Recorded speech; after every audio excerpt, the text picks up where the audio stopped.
దగ్గర ఉంది ఇప్పుడు వర్షిని వారు ఇంకా ఏపీకి రీచ్ అవ్వలేదు. ప్రజెంట్ ఇంకా కూడా వాళ్ళు ఉజ్జాయిన్లో ఉన్నట్టు తెలుస్తోంది. సో నిన్న మనం చూసాం, వర్షినితో కూడా మాట్లాడుకొచ్చాం. వర్షిని 23 ఏళ్ల అమ్మాయి, చదువుతూ ఉండేది, గతంలో చాలా యాక్టివ్గా ఉండేది, అన్ని రకాలుగా తను సమాజంలో ఎలా ఉండాలని కూడా ఉండేది. అంటే the same day hyper active అంటే తెలుస్తోంది. చదువుల్లో చాలా చురుగ్గా ఉండేది, ఆటపాటలో చురుగ్గా ఉండేది. అటువంటి ఒక అమ్మాయి ఇక్కడ లేడీ అఘోరికి ఎందుకు అట్రాక్ట్ అయింది? అసలు లేడీ అఘోరికి తనకి ఎలా పరిచయం ఏర్పడింది?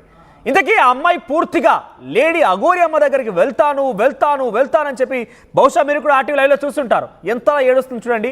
మరి అంతలా ఆ అమ్మాయిని లేడీ అఘోరి ఎలా అట్రాక్ట్ చేయగలిగింది? అసలు లేడీ అఘోరికి నిజంగానే శక్తులు ఉన్నాయా? ఇలా అనేక అనుమానాలు కూడా బహుశా మీకు కూడా వ్యక్తమవుతున్నాయి కదా. ముందుగా మీరు అందరూ ఉన్నారు, వర్షిని వెంటనే వాళ్ళ పేరెంట్స్కి అప్పచెప్పండి. వర్షినికి సైకలాజికల్గా ట్రీట్మెంట్ కూడా కావాలని చాలామంది కామెంట్స్ చేశారు, చాలామంది కూడా అదే రకంగా మాట్లాడుకొచ్చారు. సో వాళ్ళ పేరెంట్స్ దగ్గరకు ఒకసారి వెళ్తాను. పేరెంట్స్ ఆర్టీవీకి అందుబాటులో ఉన్నారు. అసలు వర్షినికి అఘోరికి ఎలా పరిచయం ఏర్పడింది వాళ్ళ పేరెంట్స్ దగ్గర తెలుసుకుందాం. అమ్మ స్వరూపరాణి, నాన్న తిరుమల కోటయ్య మనకు అందుబాటులో ఉన్నారు ఆర్టీవీ స్టూడియోకి.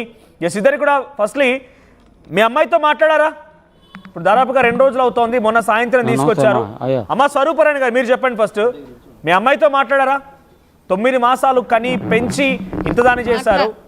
సో తన ఒక అఘోరితో వెళ్ళిపోయింది. ఇప్పుడు మళ్ళీ మీ కుమారులు తీసుకొచ్చారు, మీ విష్ణు కానివ్వండి, హర్ష దగ్గర ఉంది అమ్మాయి. మీరు మాట్లాడారా? ఇప్పుడు మాట్లాడలేదు సార్. ఫోన్ మాట్లాడలేదా? మాట్లాడలేదు సార్.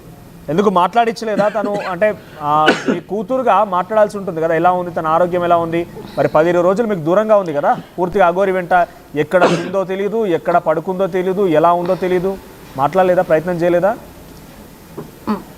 మాట్లాడదాం ప్రయత్నం చేసామండి. ఆ పిల్ల ఎవరో వద్దు అని డిస్టర్బ్ చేసి వాళ్ళని కొట్టా గిచ్చ అట్లా చేస్తుందని వచ్చినాక మాట్లాడదాంలని వదిలేసాను సార్. ఎవరిని డిస్టర్బ్ చేస్తుందో నాకు అర్థం కాలేదు. అంటే మీ ఎవరితో మాట్లాడను, నేను అక్కడికి వెళ్ళిపోతాను. అదే విష్ణు నేనే తీసుకొచ్చా వాళ్ళని. అలసలు చేస్తుందంట. ఏంటమ్మా ఇప్పుడు చూడండి, అందువల్ల వచ్చినాక మాట్లాడదాంలే. మీరు 9 మాసాలు కని పెంచి ఇంత పెద్దదాన్ని చేశారు. ఎవరో ముక్కుమొహం తెలియని వ్యక్తి అసలు అఘోరి అంటే, అసలు ఆవిడ ఇక్కడికి హైదరాబాద్కి వచ్చేంత వరకు అసలు అఘోరి అనే ప్రస్తావన అనేది 2 రాష్ట్రాల్లో. మీరు అటువంటి వ్యక్తిని ఎలా అట్రాక్ట్ అయి ఉంటుంది? మీ కూతురు ఎలా అట్రాక్ట్ అయిపోయింది? ఆయన ఊబిలో ఎలా పడిపోయింది అనుకుంటున్నారు మీరు? ఊబిలో శుద్ర పూజలు చేసి కడుపులో మరుగుమంది ఇచ్చి వశీకరణ చేసిందని మేము అనుకుంటున్నామండి. అసలు మేము లేని నిమిషం ఉండని పిల్ల ఇన్ని రోజులు ఉండి ఇప్పుడు కూడా అమ్మతో ఫోన్ మాట్లాడుతాను అనలేదా అనడం మాకు బాధగా ఉందండి. అసలు నేను కూడా మాట్లాడాను నిన్న. మీ దగ్గర రానే రాను అని పట్టుబట్టి ఏడుస్తోంది. నేను అఘోరి అమ్మ దగ్గరికి పంపించండి ఏడుస్తోంది. అవునండి, అదే బాధగా ఉందండి. ఆమె మందుల ప్రభావంతో అలా మాట్లాడుతుందని మేము సైకాలజిస్ట్గా మెడికల్ టెస్ట్ చేయించుకొని అన్ని చూపించుకొని మా పిల్లలు మా దగ్గర ఉంచుకుంటామండి. కదమ్మా, అసలు మీరు అఘోరి అనే పేరు ఎప్పుడు విన్నారు? అఘోరి అనే ప్రస్తావన ఎప్పుడు వచ్చింది? అసలు అఘోరి మీ ఇంటికి రావడానికి కారణం ఏంటి చెప్పండి ముందుగా. మంగళగిరి వచ్చిందండి, పవన్ కళ్యాణ్ ఆఫీస్ దగ్గరికి కలవాలని. ఓకే, అప్పుడే వచ్చినప్పుడే పోలీసుల మీద హల్చల్ చేస్తాను. అంతకుముందు అఘోరి పేరు విన్నారా మీరు? మేము వినలేదండి. అసలు ఎక్కడ ప్రస్తావన వినలేదండి మేము. లేదండి. ఓకే, మంగళగిరి పవన్ కళ్యాణ్ గారిని కలవడానికి అక్కడికి వచ్చింది. సో అక్కడికి వచ్చిన తర్వాత మీ ఇంటికి ఎందుకు వచ్చింది? ఎలా వచ్చింది? వచ్చినప్పుడు పోలీసుల మీద అలచాలు చేస్తుంటే పాప చూద్దామని వెళ్ళి గుడ్లన్నీ ఓడ తీసుకుంటుంటే ధైర్యం ఉండేవాళ్ళు గుడ్డ ఏమంటే ఆమె మీద గుడ్డ కప్పిందంటండి. ఓకే, గుడ్డ కప్పి ఫోన్ నెంబర్లు అవి తీసుకుని అది కారు వేయకలేదా చెడిపోయిందని ఏడ్చుకుంటూ కూర్చుందంటండి. ఆ రోజేనా? అదే రోజా? కూర్చుంటే మా పిల్లలకి అదే రోజు కాదండి, ఆ రోజు వెళ్ళిపోయిందండి. మళ్ళీ 1 వారం తర్వాత 2 వారాల తర్వాత వచ్చిందంటండి.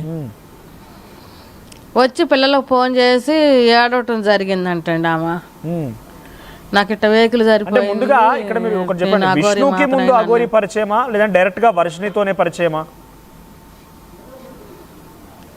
విష్ణుకే పరిచయం అండి. అంటే ఫస్ట్ ఆ రోజు పైన ఒంటి పైన బట్టలు వేయడానికి వెళ్ళింది విష్ణు, వర్షిని ఇద్దరు కలిసి వెళ్ళారు. అయితే ఇద్దరు కలిసే వెళ్ళారండి.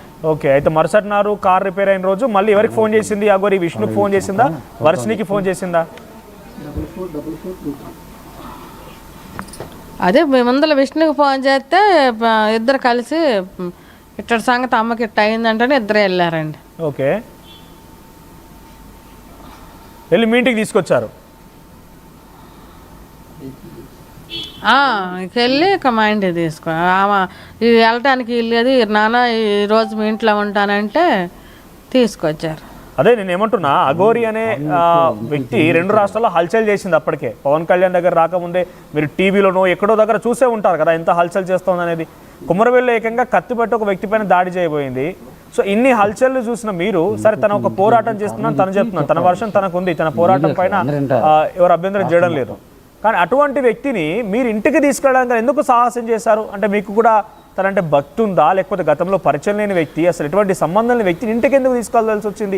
అగౌరి మాతనే నమ్మామండి. నమ్మి మా అమ్మాయి కాడ అగౌరి మాత కానీ నమ్మి ఫస్ట్ అసలు ఆమె వేషధారణ చూసి ఆమెను చూసి చిచ్చి మమ్మీ అసలు ఆమె ఏంటి వేషధారణ ఏంటని అసహించుకున్నామండి. అసహించుకున్న మనిషి ఆమె ఫస్ట్ దగ్గర తీసి కుటుంబానికి వర్షిని అసహించుకుంది, మేము కూడా అసహించుకున్నామండి. ఓకే, ఆమె మాయ మాటలు మీకు లైఫ్ని ఇస్తా నాన్న, నేను మీ ఇంటికి వస్తా, మీ ఆతిథ్యం తినాలని ఉంది, నాకు ఇడ్లీ చట్నీ అంటే ఇష్టం అని మాటల్లో పడేసి ఇక తీసుకురావడం జరిగిందండి. అంటే ఇంతకంటే ముందు ఒకసారి అఘోరికి వర్షిని కలిసే కంటే ముందు తను ఒక సాధన చేశాను గురువు గారి దగ్గర అంటుంది. అంటే ఎలా యాక్సెప్ట్ చేశారు చదువుకునే పిల్లని ఈ సాధన వైపుగా ఎందుకు పంపించాల్సి వచ్చింది మీరైతే?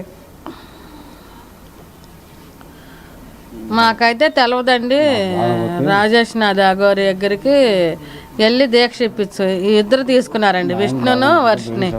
మీకు తెలియదు ఆ విషయం? అంటే చదువుకునే అమ్మాయి, అప్పటి వరకు యాక్టివ్గా ఉండేది, మంచిగా చదువుకుంటుంది, బీటెక్ చేస్తోంది, తను ఎందుకు పంపించారు? అంటే ఆ రాజేష్ నాగ్ అఘోరి దగ్గరికి అఘోరి సాధన కోసం మీరు ఎందుకు పంపించాల్సి వచ్చింది? మాకు తెలవదండి, తెలవకుండా వెళ్ళి దీక్ష తీసుకుందండి ఆ పిల్ల. మేము అరిసామండి, అసలు ఆ దీక్షలు ఏంటి, ఆ సన్యాసం ఏంటి, ఈ వయసులో దీక్షలు వద్దామని మేము అరిసామండి. అంటే మీకు తెలియకుండా ఎలా పోయింది? మాల బాల తీసేయిపోయామండి. విష్ణుకు తెలిసే ఉంటుందా, మీకు తెలియకుండా ఎలా పోయింది అలా? ఆయనే తీసుకెళ్లారండి, తీసుకెళ్ళి ఇద్దరు దీక్షలు తీసుకున్నారండి. ఓకే, మీరు యాక్సెప్ట్ చేశారా? ఏం కాదు పర్వాలేదు, నా కూతురు సాధువు అయిపోయి అలా తిరిగినా పర్వాలేదు యాక్సెప్ట్ చేసిరా మరి మీరు? మేము చేయలేదండి. వాళ్ళ నాన్న అరిచారు, నేను అరిచాను. అరిచినాక ఆయన అన్నారు, ఆయన పెద్ద గురువు, మనకు సహాయాలు చేస్తాడు, చాలా మంది డబ్బులు పంచుతున్నాడు, అది అన్నాడు. అది దాన్ని చెబితే మేము డబ్బుల కోసం కాదండి, వాళ్ళ మాటలు అట్లా చెబితే మాకు ఆ పాడు డబ్బులు వద్దు, మాకేం చెప్పండి. విష్ణు మీకు ఏం చెప్పాడు అని అనేసరికి వర్షిని అక్కడ సాధన కోసం తీసుకెళ్లే సమయంలో విష్ణు ఏం చెప్పాడు మీకు? మాకు అసలు వెళ్ళిన దాకా మా దీక్ష తీసుకునే దాకా మాకు తెలవదండి. సరే తర్వాత అడుగుంటారు ఏదో రోజు, నా కూతురు ఎందుకు ఇట్లా తీసుకుపోతున్నావు? తర్వాత మెల్ల దండ చూసి అడిగితే ఆయన చాలా పెద్ద గురువు, ఏదన్నా చేస్తాడు, అందుకని ఇప్పించామని అంటే 6-7 నెలల్లో మా ఆయనకి బ్రెయిన్ స్ట్రోక్ పెరాలిసిస్ స్ట్రోక్ వస్తే మమ్మల్ని కూడా తీసుకెళ్ళాడండి ఆయన దగ్గరికి. ఓకే, తీసుకెళ్తే ఆయన కొన్ని లేహాలు మెడలో తుమ్మర వేసి బాగా చేయటం జరిగిందండి. మా ఆయనకి అక్కడికి వెళ్ళినాక బాగా అయ్యాడండి. ఇక మేము కూడా నమ్మామండి.